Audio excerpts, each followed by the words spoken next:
The desert wind carried sand across the rocky terrain as the sun began its descent toward the horizon. Staff Sergeant Marcus Chen pressed his body flat against the ridge, feeling the heat radiating from the stone beneath him. Through his scope, he watched the convoy of 6 Humvees moving along the valley road below. His team was heading straight into what intelligence called a routine patrol zone. Marcus knew better. 3 days earlier, he had been sitting in a briefing room at Forward Operating Base Rawlings, listening to Captain Hayes outline the mission parameters. The objective seemed straightforward enough. A small team of Navy SEALs would move through the Kandahar Province Valley to gather intelligence on Taliban supply routes. The area had been quiet for weeks, and command considered it low risk. Marcus had reviewed the same intelligence reports, but something felt wrong. The patterns were too clean, too predictable. Marcus had served as a sniper for 8 years, and his instincts had kept him alive through 4 deployments. When he raised concerns about the mission during the briefing, Captain Hayes had dismissed them with a wave of his hand. The intelligence was solid, Hayes insisted. The route was cleared. The local informants reported no unusual activity. Marcus had pushed back, suggesting alternative routes and additional reconnaissance, but the captain's patience wore thin. Orders were orders, and the mission would proceed as planned. That night, Marcus couldn't sleep. He lay in his bunk, staring at the ceiling of his quarters, running through scenarios in his mind. The valley they were supposed to patrol had only one main road, with steep ridges on both sides. It was a natural choke point, the kind of place where ambushes happened. The Taliban weren't fools. If they wanted to hit a convoy, that valley was where they'd do it. The fact that the area had been quiet for weeks only made Marcus more suspicious. Sometimes silence was the loudest warning. By morning, Marcus had made his decision. He found Corporal Danny Rodriguez in the mess hall, hunched over a tray of powdered eggs and toast. Danny had been Marcus's spotter for 2 years, and they had developed the kind of trust that only comes from watching each other's backs in the worst situations imaginable. Marcus slid into the seat across from him and spoke in a low voice. "I need you to cover for me today," Marcus said. Danny looked up, immediately reading the seriousness in his friend's eyes. Marcus explained his plan. He would slip out before dawn and take up a position in the ridges overlooking the patrol route. He would be there, watching, just in case his instincts were right. Danny's face showed concern, but he didn't argue. He knew Marcus well enough to trust his judgment, even when it meant bending the rules. "You know what they'll do if they catch you out there alone," Danny said quietly. Going outside the wire without authorization was a serious offense. Disobeying direct orders could end Marcus's career, maybe even land him in the brig. Marcus nodded.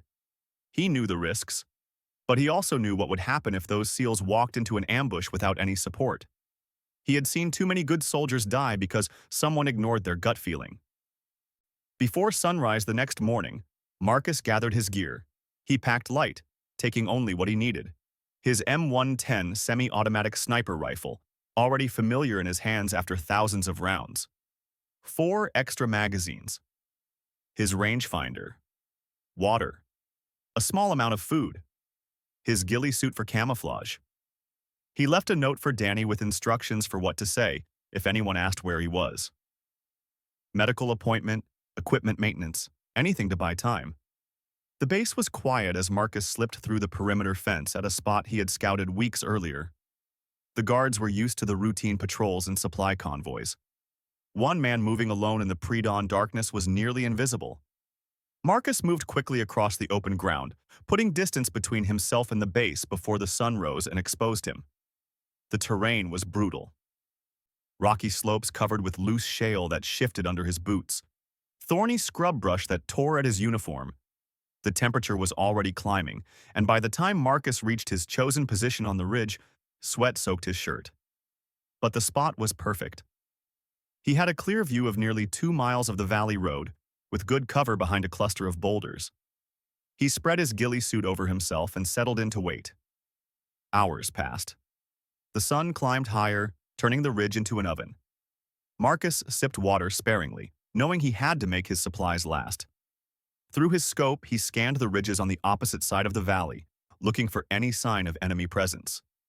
At first, he saw nothing, just rocks and sand and the occasional bird circling overhead.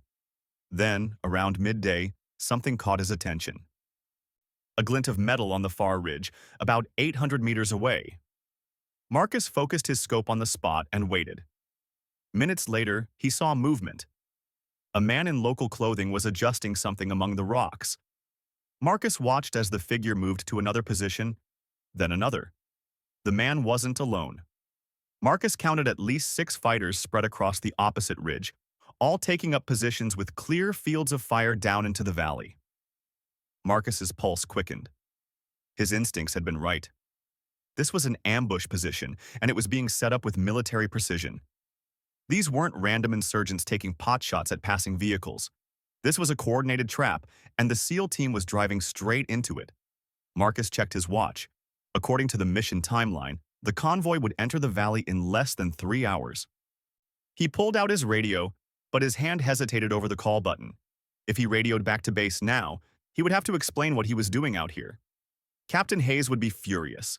Marcus would face discipline, possibly serious charges. But if he didn't call it in, the SEALs would have no warning. Marcus weighed the options for several seconds, then made his choice. He would wait. He would watch. And if the ambush happened, he would do whatever he could to protect his brothers in arms. Orders be damned. The afternoon dragged on.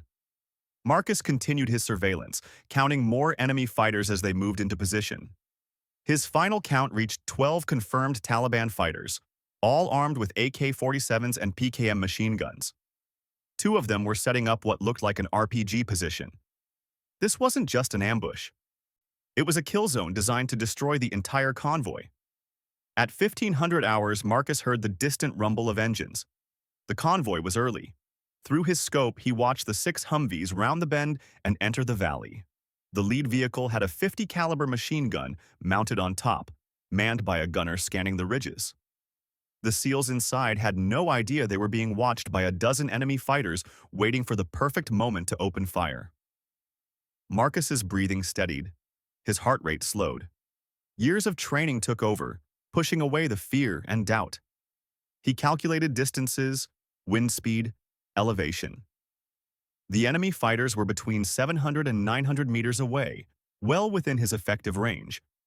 But there were 12 of them, and only one of him. If he started shooting, he would give away his position immediately. The Taliban would turn their weapons on him, and he would be pinned down with no support. The convoy moved deeper into the valley. Marcus watched the Taliban fighters tensing, preparing to fire. The lead Humvee was almost to the center of the kill zone. This was it. In seconds, those fighters would open up with everything they had, and the valley would turn into chaos. Marcus had one chance to make a difference. He selected his first target. The fighter with the RPG posed the biggest immediate threat. One rocket-propelled grenade could disable a Humvee and trap the entire convoy. Marcus centered his crosshairs on the man's chest, compensating for distance and wind. His finger rested on the trigger, applying the first stage of pressure. Everything else faded away. The heat, the discomfort, the possible consequences. All that mattered was the shot. The Taliban fighter with the RPG stood up, raising the weapon to his shoulder. He was aiming at the lead Humvee. Marcus exhaled slowly and squeezed the trigger. The rifle bucked against his shoulder. Through his scope, he saw the fighter's head snap back as the bullet found its mark. The man dropped instantly, the RPG clattering against the rocks. For a moment, everything seemed frozen. The other Taliban fighters looked around in confusion, trying to figure out where the shot had come from. The SEAL convoy continued moving, unaware that anything had happened. Then chaos erupted. The Taliban fighters opened fire on the convoy, muzzle flashes lighting up the opposite ridge. The 50 cal on the lead Humvee returned fire, tracers cutting through the air. The SEALs in the vehicles were shouting, trying to identify targets and coordinate their response. Marcus heard fragments of their radio traffic through his earpiece. They were taking fire from multiple positions. They were trying to establish a defensive perimeter, and they had no idea where the enemy was. Marcus was already acquiring his second target. A fighter behind a PKM machine gun was pouring rounds into the convoy. Marcus fired. The fighter dropped.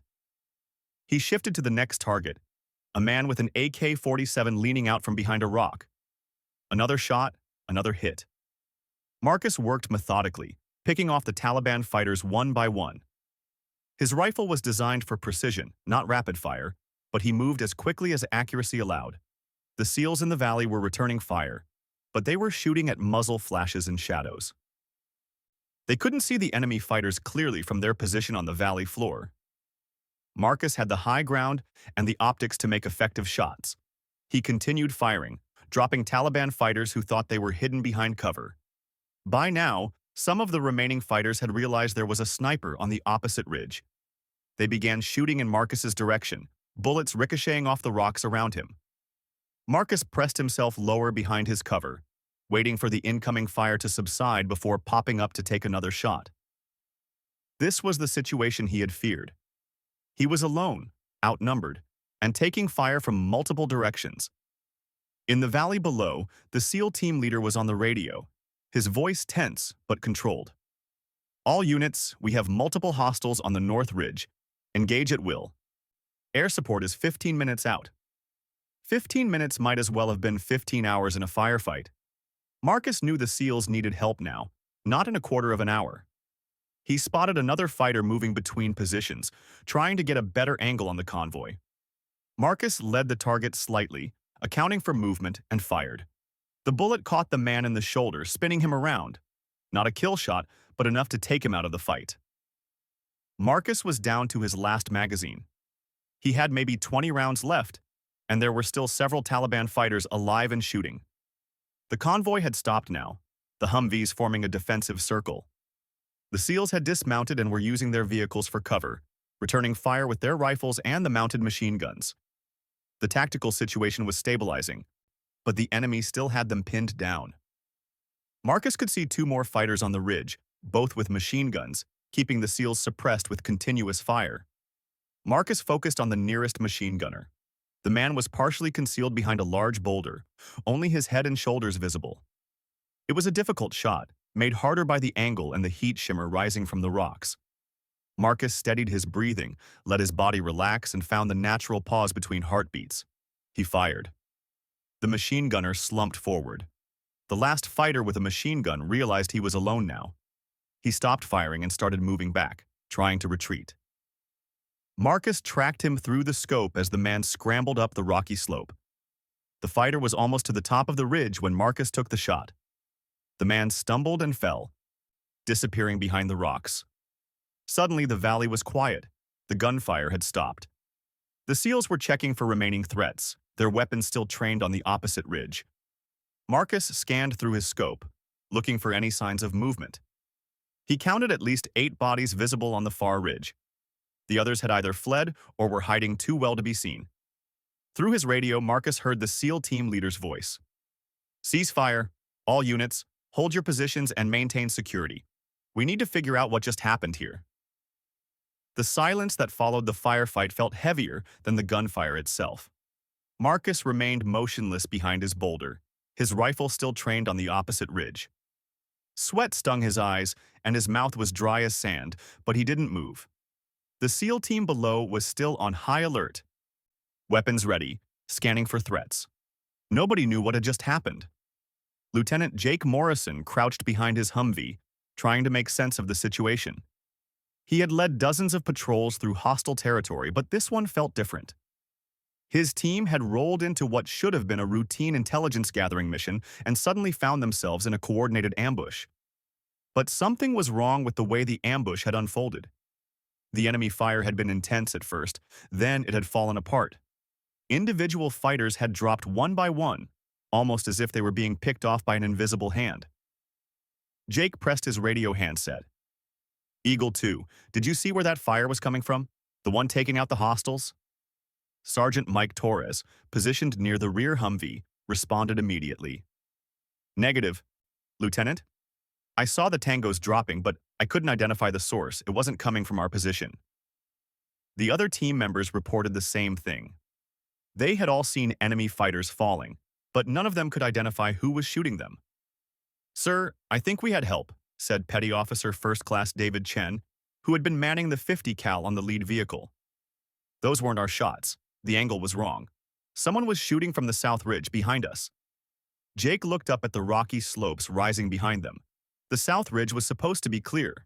Intelligence had reported no friendly forces in the area. So who had been shooting? Marcus watched the SEALs through his scope as they discussed the situation. He could see their confusion, could almost hear their questions. He needed to identify himself before they called in artillery or airstrikes on his position. Slowly, carefully, he reached for his radio and switched to the frequency he knew the SEAL team would be monitoring. "Viking Actual, this is Ghost 7. Marcus used his old call sign from a previous deployment, hoping someone might recognize it. The radio crackled with static for a moment. Then Jake's voice came through, cautious and sharp. "Ghost 7, identify yourself. How do you know this frequency?" Marcus took a breath. This was the moment where everything either worked out or fell apart. "Viking Actual, I'm Staff Sergeant Marcus Chen, sniper team from FOB Rawlings. I'm positioned on the South Ridge, approximately 1,200 meters south of your position. I provided overwatch during the engagement." There was a long pause. Marcus could imagine the conversation happening among the SEAL team members. They were probably trying to figure out if this was legitimate or some kind of Taliban trick. Jake's voice came back, harder now. "Ghost 7, we received no notification of Overwatch support. What is your authorization for being in this sector?" Marcus had known this question was coming, but it still hit him like a punch to the gut. There was no good answer. He keyed the radio again. "Viking Actual, I do not have authorization. I identified a potential threat to your mission and took position independently." The radio went silent. Marcus could picture the fury on the SEAL team leader's face. Going outside the wire without authorization was bad enough. Interfering with a classified operation was worse. But lying would have been even more dangerous. These were men who had just been in a firefight, and they had every right to be suspicious of anyone claiming to be on their side. Finally, Jake's voice returned. "Ghost 7, remain in position. Do not, I repeat, do not move from your current location. We have air support inbound, and if you move, you will be treated as hostile. Acknowledge." Marcus keyed his radio twice to acknowledge. He wasn't going anywhere. His water was almost gone, his ammunition was depleted, and the sun was still beating down mercilessly. He was committed now to whatever came next. The SEAL team spent the next 20 minutes securing the area. They moved up to the North Ridge carefully, checking bodies and clearing positions. They found the 12 Taliban fighters that Marcus had identified, 8 of them dead from precision rifle shots. The fighters had been equipped with military-grade weapons and ammunition, confirming that this had been a well-planned ambush. If it had succeeded, the entire SEAL team could have been killed or captured. By the time the Apache helicopters arrived overhead, circling like angry hornets, the immediate danger had passed. Jake stood in the center of the valley, looking up at the south ridge where Marcus was hidden. He couldn't see the sniper, which impressed him. Anyone who could stay that well concealed while taking precise shots under pressure knew what they were doing, but that didn't excuse the breach of protocol. Jake called back to FOB Rawlings on the secure channel. Captain Hayes answered personally, and Jake reported the situation, including the mysterious sniper who had appeared without authorization. There was a long string of profanity from the other end of the radio. Then Hayes demanded to speak to the sniper directly. Jake switched frequencies and contacted Marcus, then patched him through to the captain. "Chen, is that you?" Hayes' voice was ice cold. Marcus confirmed his identity. The captain's next words were measured and sharp. "Stay exactly where you are. A security team is being dispatched to your location. You will surrender your weapon and return to base under escort. Do you understand?" Marcus acknowledged. He had expected nothing less. The afternoon stretched into evening. Marcus remained at his position, watching the SEAL team below as they waited for the recovery vehicles to arrive. He thought about his career, about the 8 years he had put into becoming one of the best snipers in his unit. All of that was probably over now. The Army didn't take kindly to soldiers who went rogue, even if they had good intentions, even if they saved lives. As darkness began to fall, a Humvee detached from the SEAL convoy and began making its way up the rocky slope toward Marcus's position. He watched it approach through his scope, then set his rifle down and raised his hands above his head. No point in giving anyone a reason to feel threatened.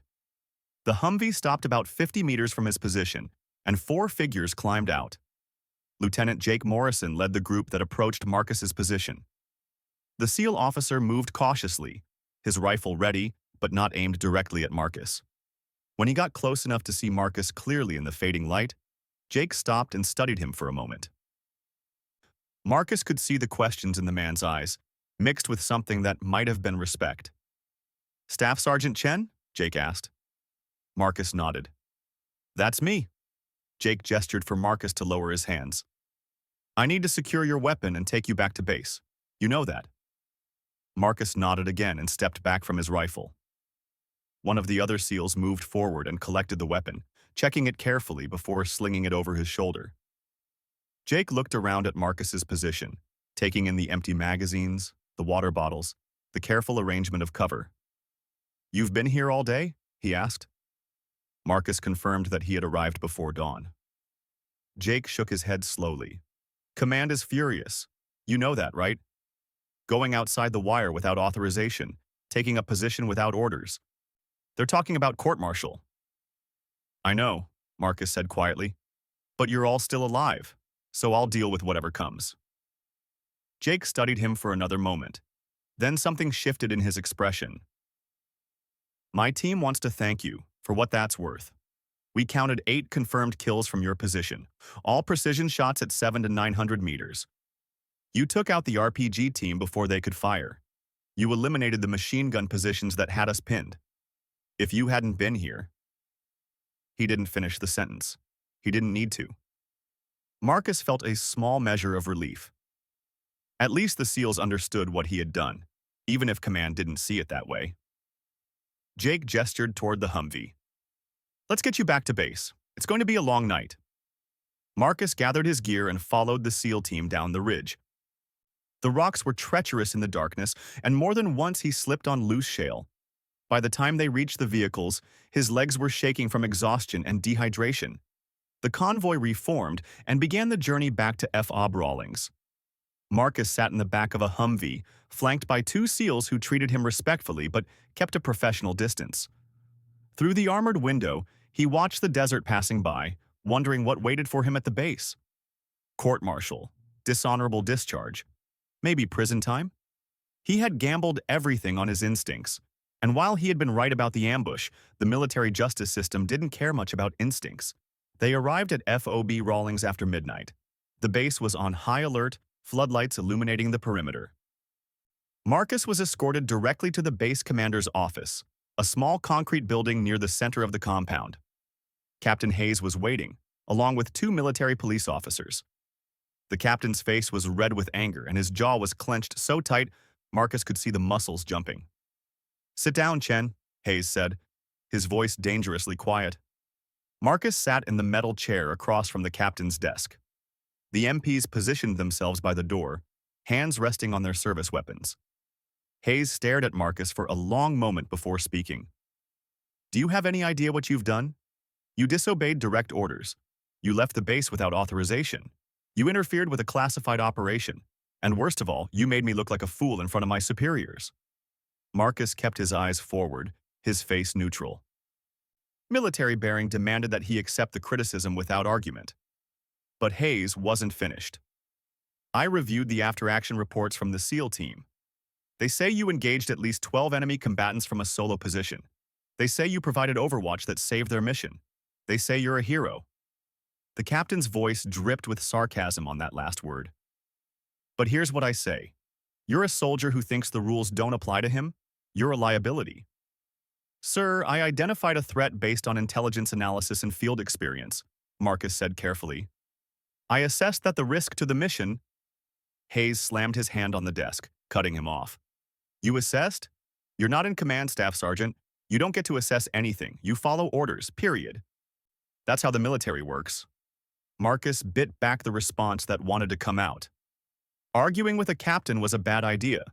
especially when that captain was already looking for reasons to throw the book at him. He remained silent, waiting for Hayes to continue. The captain leaned back in his chair, still glaring. I'm recommending you for a court-martial. Article 92, failure to obey lawful orders. Article 86, absence without leave. The JAG officers will sort out the rest. One of the MPs stepped forward. Sir, Lieutenant Morrison is outside. He says it's urgent. Hayes looked annoyed but waved the MP away. Send him in. Jake Morrison entered the office a moment later, still in his combat gear, dust and sweat staining his uniform. He came to attention and saluted. Captain Hayes, sir. I need to speak with you about Staff Sergeant Chen. Hayes sighed. Lieutenant, I appreciate that Chen helped your team today, but that doesn't excuse... Jake interrupted, which was a bold move. Sir, with respect, I need you to understand something. My team walked into a coordinated ambush by a superior force in a prepared position. Without Staff Sergeant Chen's intervention, we would have taken casualties, possibly heavy casualties. He identified the threat that your intelligence missed, and he acted on it. The captain's face darkened. Lieutenant, you're dangerously close to insubordination yourself. Jake didn't back down. Sir, my entire team is prepared to give statements supporting Staff Sergeant Chen.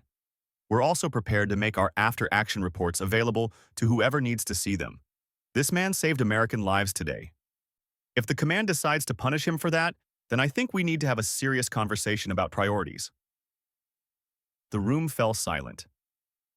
Marcus watched the exchange with a mixture of surprise and gratitude. He hadn't expected the SEAL team to go to bat for him like this. Jake Morrison was risking his own career by challenging a superior officer. Hayes stared at the lieutenant for a long moment, his jaw working. Finally, he turned his attention back to Marcus. You're confined to base pending investigation, Hayes said tersely. You're not to leave your quarters except for meals and required duties. We'll sort this out through proper channels. He looked at the MPs. Take him to his quarters and post a guard. Then he looked at Jake. Lieutenant, you and I will discuss your chain of command issues later. Marcus was escorted across the base to his quarters, a small room he shared with 3 other soldiers. Danny Rodriguez was waiting when Marcus arrived, relief flooding his face. Man, I thought they were going to throw you in the brig, Danny said. Marcus sat down heavily on his bunk, finally allowing himself to feel the exhaustion. They still might. But at least I get to sleep in my own bed tonight. The next 3 days passed in a strange blur of boredom and anxiety. Marcus was confined to base, with an MP checking on him every few hours to make sure he hadn't left his quarters. He spent his time cleaning his gear, reading old magazines, and trying not to think about what might happen. Danny brought him updates when he could. Whispered conversations in the mess hall or the latrine where the guards couldn't easily overhear. The story of what happened in the valley had spread through the base like wildfire. Soldiers Marcus barely knew nodded at him in passing, or gave him subtle thumbs up when the guards weren't looking. Some people called him the Ghost Sniper, a nickname that had apparently started with the SEAL team. The SEALs themselves had been debriefed extensively about the mission, and according to Danny, they had all praised Marcus's actions in their statements.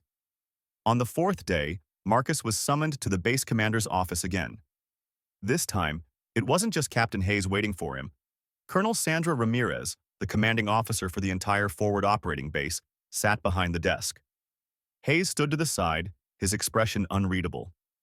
2 other officers Marcus didn't recognize occupied chairs along the wall.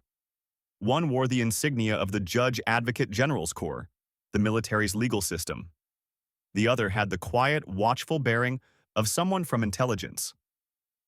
Marcus stood at attention as Colonel Ramirez reviewed a file on her desk. She was a career officer with over 20 years of service, known for being tough but fair. After what felt like an eternity, she looked up at Marcus. Staff Sergeant Chen, do you understand the seriousness of the charges being considered against you? Marcus responded crisply. Yes, ma'am. Then explain to me why you felt it was acceptable to disobey direct orders and potentially compromise a classified operation, Ramirez said. Her tone wasn't angry, just direct. Marcus took a breath and chose his words carefully. Ma'am, I reviewed the intelligence for the SEAL team's mission and identified tactical vulnerabilities that I felt posed an unacceptable risk. When my concerns were dismissed during the briefing, I made the decision to provide Overwatch independently. You made the decision, Ramirez repeated. Staff Sergeant, the military doesn't function when individual soldiers make decisions based on their personal assessment of risk. We have a chain of command for a reason. Marcus nodded. I understand that, ma'am. I also understand that my primary duty is to protect the lives of my fellow soldiers. I believe the mission was walking into an ambush, and I was correct. Captain Hayes shifted uncomfortably. The intelligence failure that had nearly gotten the SEAL team killed reflected badly on him, and everyone in the room knew it. The officer from intelligence spoke up for the first time. Staff Sergeant Chen's analysis was actually more accurate than our own. We've since confirmed that the Taliban had been planning this ambush for over a week. They deliberately kept the area quiet to lull us into complacency. It was a sophisticated operation. Colonel Ramirez turned her attention to the intelligence officer. So you're saying our intelligence was compromised? The officer nodded. We're investigating how they knew about the SEAL patrol in advance. But the bottom line is that Staff Sergeant Chen identified a threat we missed, and his actions prevented what would have been a significant loss of American lives. The JAG officer leaned forward. Colonel, from a legal standpoint, we have clear violations of Article 92 and Article 86. The Staff Sergeant's intentions may have been good, but the law doesn't make exceptions for good intentions. However, there are mitigating circumstances. The SEAL team has provided statements in support of the Staff Sergeant, and the operational outcome was positive. Ramirez looked back at Marcus. Tell me something, Staff Sergeant. If you could go back and do it differently, would you? Marcus considered the question. He thought about the easy answer, the one that might help him avoid punishment. But he also thought about Jake Morrison and the other SEALs who had gone home alive because of his decision. No, ma'am. I would do the same thing again. A hint of a smile crossed Ramirez's face, then disappeared. At least you're honest. She closed the file in front of her and stood up. Everyone else in the room immediately came to attention. Here's what's going to happen. Staff Sergeant Chen, you are being officially reprimanded for disobeying orders and leaving base without authorization. This reprimand will be placed in your permanent record. You will also be assigned additional duties for the next 30 days.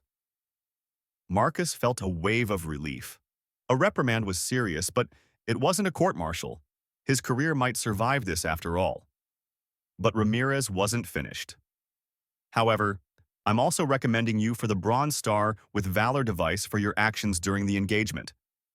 Lieutenant Morrison has submitted a detailed account of your tactical performance, and the SEAL team has endorsed the recommendation. You saved American lives at great personal risk, and that deserves recognition. The contradiction seemed absurd, punished and decorated for the same action. But Marcus understood the military's need to maintain discipline while also acknowledging courage. Ramirez dismissed everyone except Marcus and Captain Hayes. When they were alone, she looked at Hayes with an expression that could have frozen fire. Captain, I expect you to conduct a thorough review of your intelligence protocols. This failure nearly cost us a SEAL team. Hayes's face reddened, but he simply replied, Yes, ma'am. Ramirez then turned back to Marcus. Staff Sergeant, you put me in a difficult position. I can't have soldiers running around doing whatever they think is right, regardless of orders. But I also can't ignore the fact that your instincts and skills prevented a disaster. So here's what I need from you going forward. Next time you identify a potential threat, you go through proper channels. You push your concerns up the chain until someone listens. If that doesn't work, you come directly to me. Is that understood? Yes, ma'am, Marcus replied. Ramirez nodded. Good. You're dismissed. Marcus saluted and left the office, feeling like he had just survived a firefight of a different kind. Outside, Jake Morrison was waiting, leaning against a concrete barrier. The SEAL lieutenant straightened when Marcus emerged. How'd it go? Marcus told him about the reprimand and the Bronze Star recommendation. Jake grinned. The ghost sniper gets decorated. My team will be happy to hear that. Thank you for what you did, Marcus said. You didn't have to stick your neck out for me. Jake shrugged. Yeah, I did. You saved our lives. That means something in my book. Besides, I think the world needs more soldiers who trust their instincts and take responsibility for their decisions. Just maybe run it by someone first next time. Over the following weeks, life on base gradually returned to normal. Marcus completed his additional duties without complaint, mostly extra guard shifts and equipment maintenance. The other soldiers treated him with a new level of respect. Word had spread not just about what he had done, but about how he had faced the consequences without making excuses.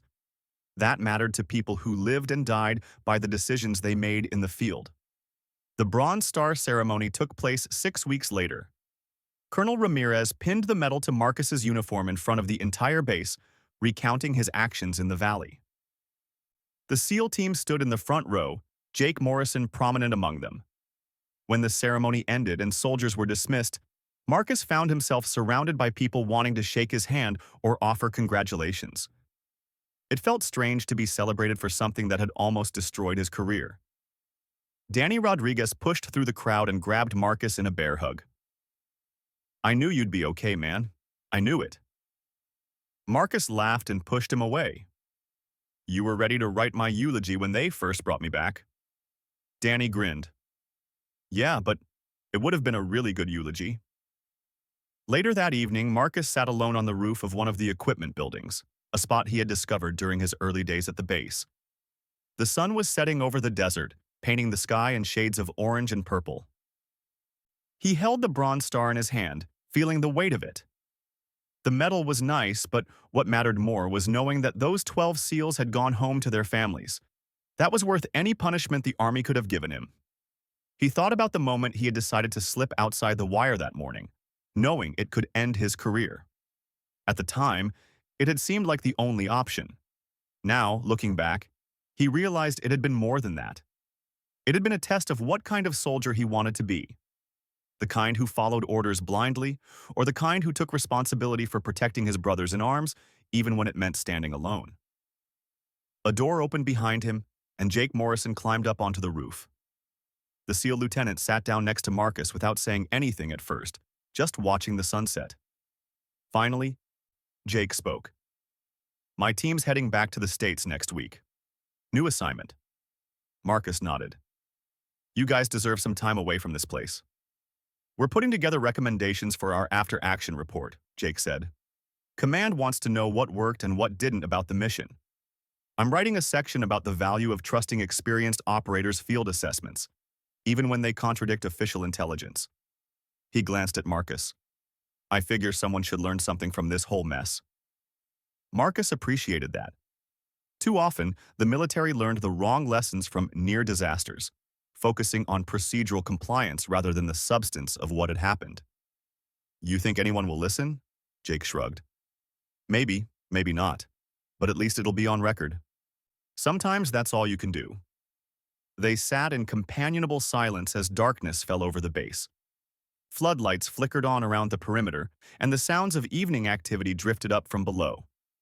Soldiers heading to the mess hall, vehicles moving through the compound, the distant generator providing power to the base.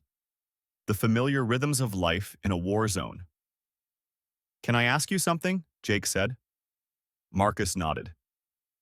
"When you were up on that ridge, alone, watching us drive into that ambush, what was going through your head?" Marcus thought about it, trying to remember the specific moment. "I was thinking about my first deployment. I was brand new, barely knew which end of the rifle the bullets came out of. We got ambushed in a village, and I froze up. Complete panic. This sergeant, guy named Williams, he grabbed me and pulled me to cover. Then he went back out and helped extract 2 wounded guys while taking fire from 3 different directions." "What happened to him?" Jake asked. Marcus's voice was quiet. "He died on his 3rd tour. Roadside bomb. I wasn't there when it happened, but I heard about it. I remember thinking that if I ever got the chance, I wanted to be the kind of soldier who did what Williams did. The kind who put other people's lives ahead of everything else." Jake understood. The military was full of stories like that, of people who had been saved by someone else's courage and spent the rest of their careers trying to pay that debt forward. "Well, you did it. 12 of us are alive because you were willing to risk everything to be in the right place at the right time." Marcus looked down at the Bronze Star in his hand. You know what's funny? This medal is for valor, but I was terrified the whole time. Scared I'd miss a shot, scared I'd get killed, scared I'd be court-martialed. Courage isn't about not being afraid. It's about being afraid and doing it anyway. That's what makes it worth something, Jake agreed. He stood up and brushed dust off his uniform. Listen, when you're done with your time here, if you ever want to try out for SEAL sniper training, let me know. I can make some calls. We could use operators with your skills and judgment. Marcus was surprised by the offer. SEAL training was among the most elite programs in the military, and invitations weren't given lightly. I'll think about it, thanks. Jake climbed back down through the roof access, leaving Marcus alone with his thoughts. The night was cool now, a relief after the brutal heat of the day. Marcus lay back on the roof, looking up at the stars. They were incredibly bright out here, away from city lights. The same stars that had been above him when he was lying behind that boulder, taking shot after shot at enemy fighters who wanted to kill his fellow soldiers. 3 months later, Marcus received orders for his next assignment. He was being transferred to a specialized sniper training unit, where he would teach other soldiers the skills that had kept him alive through multiple deployments. The transfer came with a promotion to Sergeant First Class, a recognition of his experience and capabilities. It wasn't the punishment some people had predicted after his unauthorized mission. On his last day at FOB Rawlings, Marcus packed his gear and said goodbye to the friends he had made. Danny Rodriguez promised to stay in touch, and they exchanged email addresses and phone numbers for when they were both back in the States. Other soldiers stopped by to wish him well, many of them thanking him for what he had done. The story of the ghost sniper had become part of the base's unofficial history. Colonel Ramirez called Marcus to her office one final time. She shook his hand and told him he had a bright future in the Army if he could learn to balance his instincts with proper protocol. The military needs soldiers who can think independently, she said, but it also needs soldiers who understand why we have rules and structure. Try to be both. Marcus promised he would try. He understood what she meant. His decision to provide overwatch without authorization had worked out, but that didn't mean it was a template for future actions. The key was knowing when the rules served a purpose and when they got in the way of the mission. That kind of judgment came with experience and maturity. The flight out of Afghanistan was on a C-130 transport, the same kind of plane that had brought Marcus to the country almost a year earlier. He sat in the webbed seating, surrounded by other soldiers heading home or to new assignments. As the plane climbed into the sky and banked away from the base, Marcus looked out the small window at the desert below. Somewhere down there was the valley where he had spent a day alone on a ridge, fighting to protect people who didn't know he existed. Years later, when Marcus was teaching advanced sniper techniques to a new generation of soldiers, he would tell them the story of that day. Not to glorify what he had done, but to emphasize the importance of trusting their training and instincts while also understanding the weight of the decisions they made. He would tell them about the fear he had felt, the doubt, and the knowledge that his actions could end his career. And then he would tell them about watching those SEALs drive away from the valley alive, and how that had made everything else worth it. One of his students, a young specialist with sharp eyes and steady hands, asked Marcus if he ever regretted defying orders. Marcus thought about the question carefully before answering. I regret that I had to do it that way. I wish I had been able to convince my command that the threat was real. I wish the system had worked the way it was supposed to. But do I regret saving those 12 lives? Never. Not for a second. The Bronze Star hung on the wall of Marcus's office, alongside other commendations and certificates from his years of service. But the medal that mattered most to him was a small unit coin that Jake Morrison had given him before the SEAL team left Afghanistan. On one side was the SEAL trident.